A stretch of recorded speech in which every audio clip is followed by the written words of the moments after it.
It's week 10 in the NFL, and while the autumn wind may be a Raider, Josh McDaniels isn't. But that means it's time for waivers. So we're going to dive in. We got deep waivers here today. We are going to use a 50% sleeper rostership as always. But again, we cheat a little bit on that sometimes and point out players that are worth mentioning. And the first one up is going to be Keaton Michell, running back from Baltimore. We've mentioned Mitchell in the past in videos, and he really broke out in week 9, totaling 138 rushing yards that had a 60-yard touchdown run towards the end of that game to close that game out. He adds a different element to this Baltimore backfield. Gus Edwards has really established himself of late as the power complement. And while Justice Hill is a veteran running back who can provide some support in those types of roles, I think we've seen now that Justice Hill is probably not going to be a major fantasy entity. Mitchell, however, can be. Mitchell's speed allows him to get on the field and create opportunities, making him a play in just one play, like we saw this past week with that long touchdown. Mitchell is a better complement to Gus Edwards long term moving forward. And if they really wanted to go with a power speed complement game in Baltimore, like Todd Monken has used in the past, with you think about James Cook at Georgia and having Zamir White at Georgia. So that type of scenario where you can use that speed back and that power back, Mitchell is a must add. 56% sleeper rostered. That means he's still out there in 44% of deeper leagues. And so make sure to go make that move. And he was a player at this point in the season I would be comfortable emptying whatever my fab budget may be if he's still on waivers. Noah Brown from Houston. He's 35% sleeper rostered, and he was the big beneficiary with Robert Woods out of this game. CJ Stroud set a rookie record with 470 rushing yards and 5 touchdowns in this performance. That shows the ceiling is very high in a Houston offense. And the other element of this Houston offense is the wide receivers are a little bit of a whack-a-mole. In this game, everybody was able to get off and everybody was able to have a big game, but we've seen games before where Tank Dell, the exciting rookie wide receiver, or Nico Collins have had slower games and other players have stepped up. Noah Brown won a job out of camp, and he was in 3 wide receiver sets above Tank Dell early in the season before suffering the injury. Now Robert Woods is out of the lineup.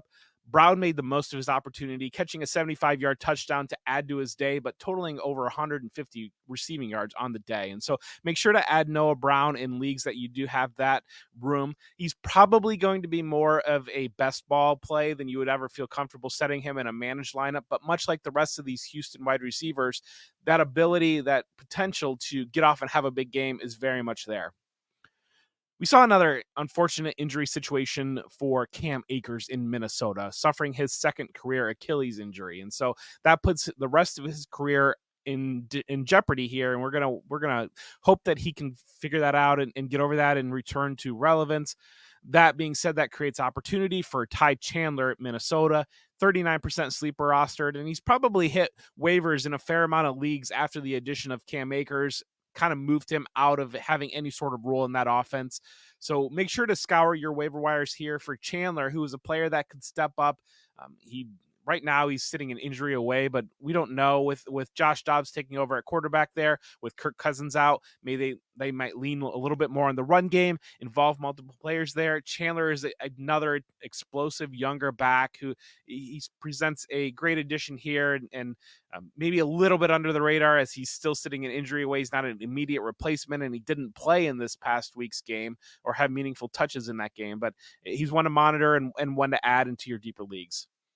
Tyler Huntley at Baltimore, 28% sleeper rostered. Tyler Huntley made the Pro Bowl last year. So that is a great news for Tyler Huntley. And now he's sitting.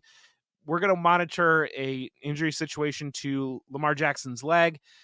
That occurred later in the game, and the game was well in hand against Seattle. So we don't know if Jackson would have been able to play or not, but make sure to monitor and watch all of Adam Hutchinson's great injury content at Football Guys. And Adam is going to have the scoop and the lowdown on where Lamar Jackson sits.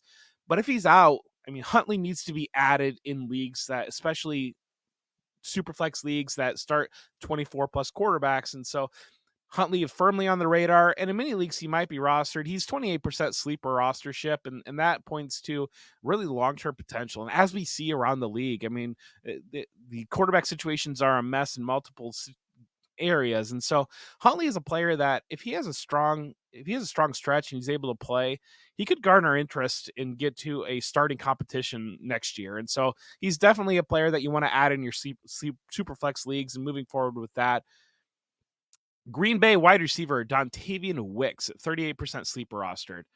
This is a little bit of a tricky situation because Wicks' 4 targets in the game tied Romeo Doubs as the most for any wide receiver for Green Bay, but again, 4 targets. So we're talking about lower passing volume, and I think the biggest takeaway from this is, one, Wicks is involved, and so that makes him a good stash, but at the same time, that ceiling right now with Jordan Love in that Green Bay passing game is so low, and Wicks, Jaden Reed, Christian Watson, and Doubs are all young players early in their careers. And so if the Packers look comfortable with playing all of them, that's going to make a very messy situation that can really serve to bring down the ceiling of a player like Christian Watson or Doubs or even Reed, who have a decent amount of dynasty value built in right now. And so a 4-way wide receiver competition there, or 4-way rotation, you're not going to have the big explosive games. And so that kind of, while Dontayvion Wicks is one to put on the radar, the real one worth monitoring and potentially moving if the situation presents itself might be Christian Watson here, because if we're not having one wide receiver step up and solidify themselves in that room, you're going to have a messy situation moving forward. Atlanta wide receiver Khadarel Hodge at 4% sleeper rostered was the primary beneficiary of Drake London being out of this lineup this week. Hodge was a player, he had a strong camp, and they liked him quite a bit. They were using him in 3 wide receiver sets early in the season. I mean, it's Atlanta, so there's a lower ceiling on really any passing production. Hodge had 3 catches for 60 yards in this game. You're not going to want to play him in any managed leagues, but if you're in these deeper dynasty best ball leagues, you might be at an end of roster bench addition as long as Drake London is out of the lineup, because he does have that potential. He has 60 yards in this game. He has the ability to score a touchdown. So you never know if that might pop into startability for those best ball leagues, but I think he's a safe avoid in managed leagues. I don't know that you're ever going to start him into your lineup, but it's definitely somebody worth putting on the radar. Last one is going to be Tanner Hudson, 2% sleeper rostered Cincinnati tight end. Cincinnati's really struggled with the tight end position this year, and Irv Smith did catch a touchdown in this game and looked a little bit better than he had. There were rumors at the trade deadline that Cincinnati was investigating maybe a player like Hunter Henry to come in and solidify that tight end position. Tanner Hudson is a player that has been there for a while now, and it's kind of almost the same Samaje Perine of tight ends, where they're kind of looking for a player that Joe Burrow can trust in that role. Hudson knows the offense and has a relationship and chemistry with Burrow naturally. He had 5 targets, catching 4 of them for 45 yards against Buffalo. He looks like a natural receiver, though, and given opportunity. And I think that what we're going to see as the season progresses here towards the end is Cincinnati maybe rotating those tight ends. Drew Sample had a touchdown in this game as well. A little bit of a broken play there and kind of a dump-off situation. So I don't know that Sample is a priority target, but Hudson might be at just 2% sleeper rostered. Again, a deeper league move that maybe especially a best ball league, we see some leagues that you start two tight ends, but as the Bengals shuffle around and look for a potential answer at that tight end position, Hudson could emerge and solidify himself there. Again, thank you so much for joining us this week. Make sure to subscribe and like all of Football Guys content, and good luck on those waiver claims as we get towards the end of the fantasy regular season and we lock up those playoff berths. Thank you.